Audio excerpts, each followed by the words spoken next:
Bonjour à tous et bienvenue dans l'édition de votre journal. Nous sommes le jeudi 5 novembre. Tout de suite, les titres.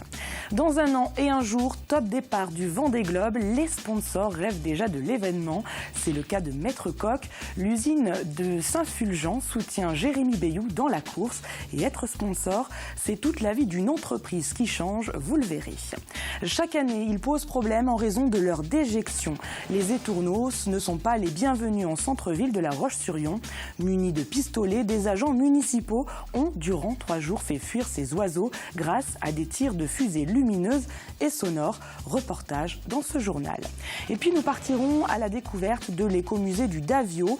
Des chargés de collection emballent actuellement le millier d'objets de collection du Marais vendéen. Un travail de fourmi nécessaire avant sa fermeture. Début janvier, des travaux de rénovation commenceront. C'est donc l'image du jour. L'affiche du Vendée Globe 2016 a été dévoilée aujourd'hui à 1 an et 1 jour du départ. Cet événement sportif incontournable s'annonce encore comme un très grand rendez-vous. À ce jour, 14 skippers sont d'ores et déjà inscrits et 13 sont préinscrits. On se rapproche des records d'inscription des précédentes éditions. 7 nationalités seront représentées et 7 bateaux neufs pourraient être présents au départ. Bref, le Vendée Globe 2016 risque d'être un très bon cru, mais cette compétition, ce sont aussi des retombées économiques importantes pour la Vendée et le département souhaite mettre l'accent sur la visibilité avec, entre autres, 3 lives quotidiens sur le plateau télé du village, la création d'un e-magazine et une présence sur les réseaux sociaux renforcée. Cette course qui est vendéenne et qui restera vendéenne intéresse les Vendéens et Vendéennes, et intéresse les Françaises et les Français, mais intéresse aussi à travers le monde. Nous avons des outils aujourd'hui médiatiques qui permettent de mettre à la disposition de tout un chacun, vraiment dans l'instant, tous les éléments nécessaires sur ce qui fait le cœur, l'âme du Vendée Globe. Donc on veut le partager au maximum, donc ça passe effectivement par un plan média relativement important, très adapté aux technologies nouvelles et qui permettront à chacun d'être au courant pratiquement dans l'instant de tout ce qui se passe sur le Vendée Globe. Et toujours concernant le Vendée Globe, direction Saint-Fulgent chez Maître Coq. L'industriel soutient Jérémy Bayou qui a récemment dû abandonner la Jacques Vabre. Maître Coq participe pour la 2e fois au Vendée Globe avec toujours la même effervescence. Reportage Pierre Dalicieux.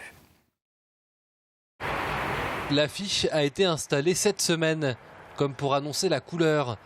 Cette année, ce sera Vendée Globe. Et 1 an avant le départ, ici, la course est déjà dans toutes les têtes. On commence à en parler. Bah oui, déjà, dans l'entreprise, on a Jérémy, donc voilà. Si, ça nous a... Enfin, bon, moi, ça m'intéresse. Bah non, je sais que ça va passer vite. Bon, il y a beaucoup de choses à faire encore, mais on est impatient, bien sûr, ouais. Un projet qui, comme lors de la précédente édition, rassemble beaucoup de salariés. Jérémy Bayou et son bateau en font rêver plus d'un. Je vois tout service confondu, où on a quand même un certain rendement, une certaine cadence à avoir. C'est pas tout le temps facile tous les jours. Donc le fait d'avoir un sujet à l'extérieur qui puisse nous rapprocher, ça met forcément une bonne ambiance après au sein de l'équipe, quoi. C'est que du plus en fait. Ouais, c'est que du plus. Monique, elle, est une inconditionnelle. Son bureau en témoigne. Pourtant, elle le dit, elle n'a pas le pied marin. Mais peu importe, ce qui compte, c'est de vivre cette course à sa manière et dès maintenant. On commence à y penser, l'entreprise est engagée, il y a des grandes affiches qui se mettent partout. J'aime bien les aventures humaines, justement celles que je ferai jamais parce que c'est pas mon élément, c'est pas mon truc.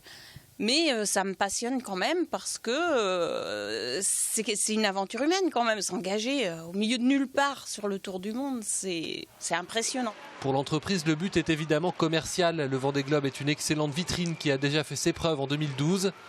Mais l'objectif est aussi d'emmener un maximum de salariés dans l'aventure. Et Maître Coq a 1 an pour réussir ce pari. C'est vraiment un événement qui intéresse beaucoup de salariés, alors pas tous les salariés. Justement, notre travail de fond, c'est effectivement d'intéresser tous les salariés. Et ça, on espère bien que dans l'année qui va suivre, on va y arriver. Par contre, effectivement, il y a des fans. C'est clair, des fans de Jérémy, les fans du voilier Maître Coq. Et voilà, ces gens-là, ils sont présents au jour le jour et l'attente semble très très longue avant le départ, quoi. Un départ dans 1 an, c'est vrai, mais attention, cela risque de passer très vite. N'oublions pas que la dernière édition, c'était il y a déjà 3 ans. Et on reviendra sur ce Vendée Globe 2016 dans notre prochaine édition avec la ville des Sables-d'Olonne qui lance le compte à rebours à 1 an du départ. Ce chiffre maintenant, 15 000, c'est le nombre de personnes qui a fait appel au secours catholique dans notre département en 2014. L'association vient de publier un bilan d'une étude réalisée l'an dernier. Dans cette étude, il ressort qu'en Vendée, la part de personnes qui est en emploi mais bénéficiaire du secours catholique est de 21%. Elle est plus élevée qu'au niveau national. Et enfin, en Vendée, un problème majeur existe, la mobilité. 14% des demandes faites au secours catholique concernent cette problématique. Écoutez François Soulard, délégué départemental du secours catholique, au micro d'Arnaud Barrier. Ça fait 12% des aides que l'on apporte qui sont liées à la mobilité aujourd'hui. Donc ça représente aux alentours de 30 000 euros pour simplement de la Vendée, c'est-à-dire à peu près 500 secours. Donc c'est des petites aides qui sont des bons de transport, qui sont des tickets de bus s'il y a besoin, qui sont majoritairement un peu de transport en commun lié train, etc. Mais aussi des aides qui sont un peu plus conséquentes, qui sont des aides liées à l'achat d'un véhicule, en partenariat avec d'autres, enfin, dans cette démarche-là. La première pierre symbolique du futur centre de tri départemental des emballages a été posée en début de semaine. Construite sur une surface de 7 hectares dans la zone des Ajoncs, la nouvelle usine devrait ouvrir en janvier 2017. Baptisée Vendée-Tri, elle permettra de traiter 30 000 tonnes de déchets par an. Des déchets qui seront triés grâce notamment à des lignes de tri optique, un investissement nécessaire pour répondre aux futures consignes de tri. Eco-emballage a voulu que la Vendée soit le premier département à souscrire à cette nouvelle consigne de tri et récupérer d'autant plus d'emballages et demain enfouir encore moins de déchets en centre d'enfouissement. Donc c'est vraiment une politique avec cet équipement majeur, une politique importante de la valorisation de nos déchets en Vendée. Et sachez que Trivalis, qui gère ce site, prévoit l'embauche d'une 50aine de personnes. Et restons avec Trivalis et le label Génération éco-responsable. Chaque année, depuis 2 ans, le syndicat remet à quelques établissements du département ce fameux label. Il récompense et encourage les écoles vendéennes qui s'engagent en faveur du développement durable. Exemple, à Bournezeau, où la maison familiale et rurale a obtenu pour la 2e année consécutive ce fameux label. Reportage Alix Lanos. Le tri des déchets dans cet établissement scolaire, cela fait bien longtemps que c'est une priorité. Ici, après le repas, les élèves ont l'habitude de composter les restes de nourriture. Pour l'entretien des espaces verts, c'est la même chose. Plus de produits phytosanitaires. Sur le terrain de foot et ailleurs, l'herbe repousse. Et quand au loin, on aperçoit un énorme tas de bois, on comprend qu'ici, les actions en faveur du développement durable sont partout. On a dû faire élaguer les arbres et le choix qu'on a fait, c'est de laisser sur site à décomposer pour permettre à une vie insecte de se développer. C'est pour toutes ces raisons, entre autres, que Trivalis a attribué l'année dernière à la maison familiale et rurale de Bournezeau le label Génération éco-responsable. Un label qui récompense les établissements scolaires pour leurs actions menées en faveur du développement durable. 40 ont été labellisés cette année, donc on a vraiment l'ambition d'étendre ces récompenses en sachant que chaque mois, nous avons décidé depuis l'année dernière de faire connaître toutes les initiatives développées par tel ou tel de ces 40 établissements, des newsletters qui sont envoyés à toutes les collectivités, à tous les établissements d'enseignement scolaire pour effectivement générer et généraliser ces bonnes pratiques. Et c'est donc tout naturellement que cette année encore, la MFR de Bournezeau a envoyé sa candidature pour renouveler son label. Ça motive et en même temps le fait qu'on puisse partager à travers la cérémonie qui a été proposée l'an passé ce label, c'est aussi se dire qu'on n'est pas tout seul à faire des efforts dans ce sens-là et de voir qu'on est une 40aine d'établissements, il me semble, sur la Vendée à être labellisés. C'est aussi se dire qu'on fait partie d'un ensemble d'établissements qui ont à cœur de respecter le citoyen, de s'inscrire dans une démarche durable et c'est aussi intéressant. Intéressant et stimulant pour penser de nouvelles actions. Ici, on a déjà de nouveaux projets comme des gobelets compostables à la machine à café. En Vendée, près de 700 établissements ont reçu la charte d'engagement. Ils ont maintenant jusqu'au 4 décembre pour remonter leurs actions auprès de Trivalis et peut-être recevoir le label Génération éco-responsable et le Ginkgo biloba, symbole de leur engagement. Et puis en bref, toujours au chapitre environnement, la mairie des Sables-d'Olonne a ordonné la fermeture préventive de la grande plage et de la plage de Tanchette en raison d'un risque de pollution suite à la rupture d'une canalisation sur le boulevard du Vendée-Globe. Des analyses bactériologiques ont été effectuées ce jeudi. Dans l'attente des résultats, la baignade et les sports nautiques immergés sont toujours interdits. Peut-être avez-vous entendu des détonations ces derniers jours en centre-ville de La Roche-sur-Yon.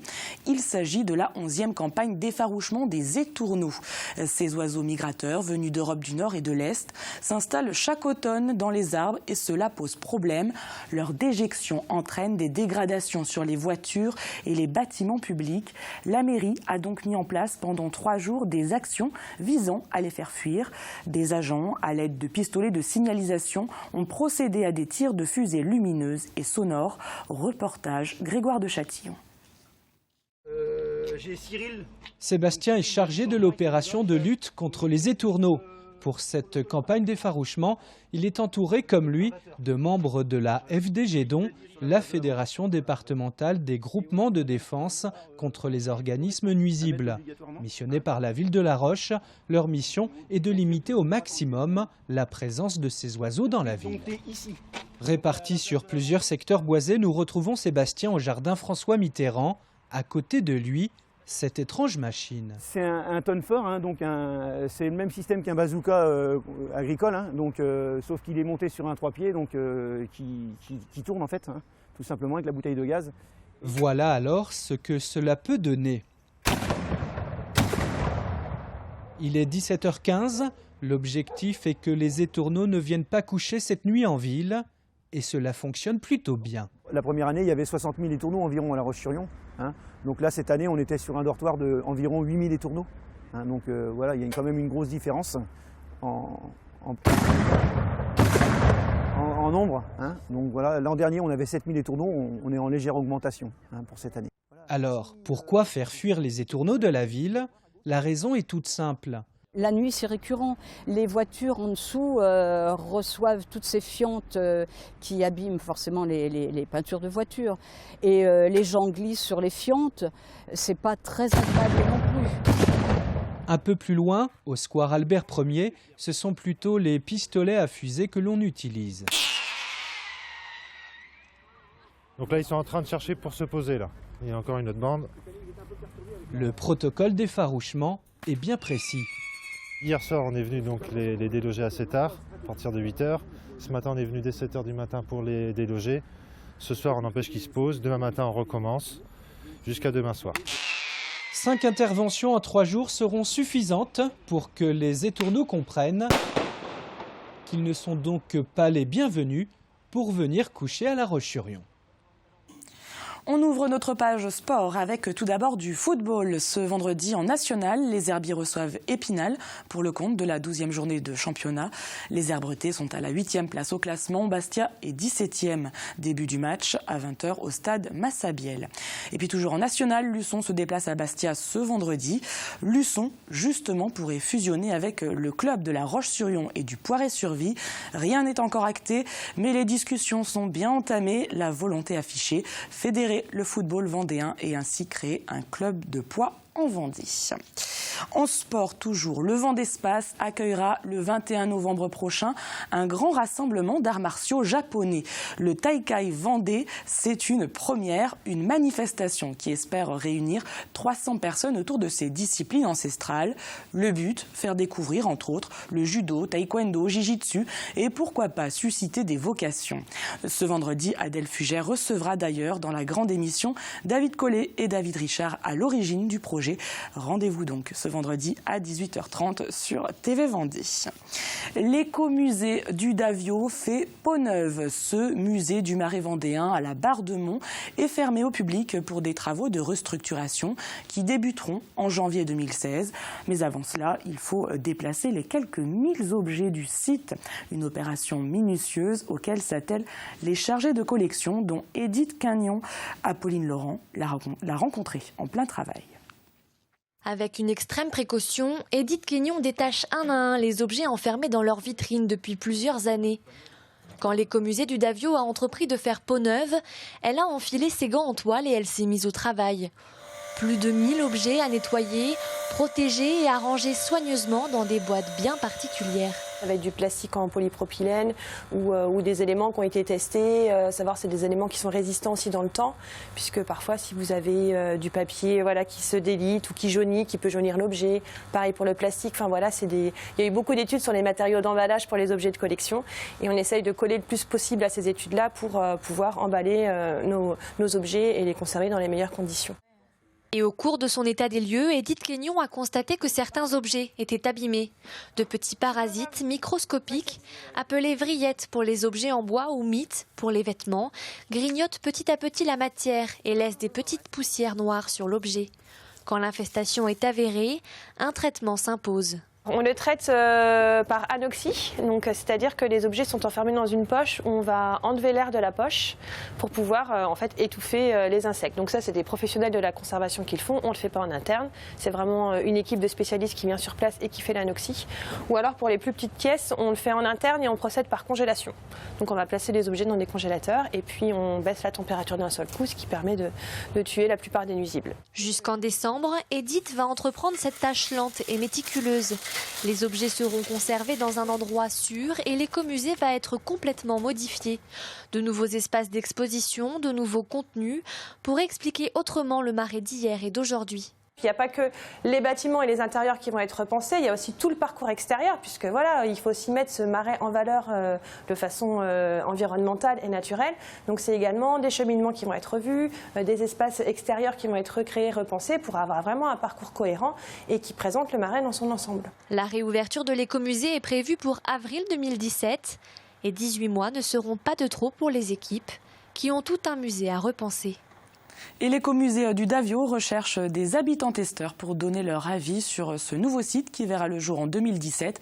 Pour cela, il faut s'inscrire sur le site internet dont l'adresse s'affiche en bas de cet écran. On jette maintenant un coup d'œil sur la météo. Ce vendredi, c'est une journée grise qui nous attend avec de la pluie, mais le mercure ne descend pas. Dans un instant, Armelle Pavageau vous détaillera ses prévisions et l'information continue sur les réseaux sociaux. Quant à moi, je vous retrouve demain pour un nouveau journal.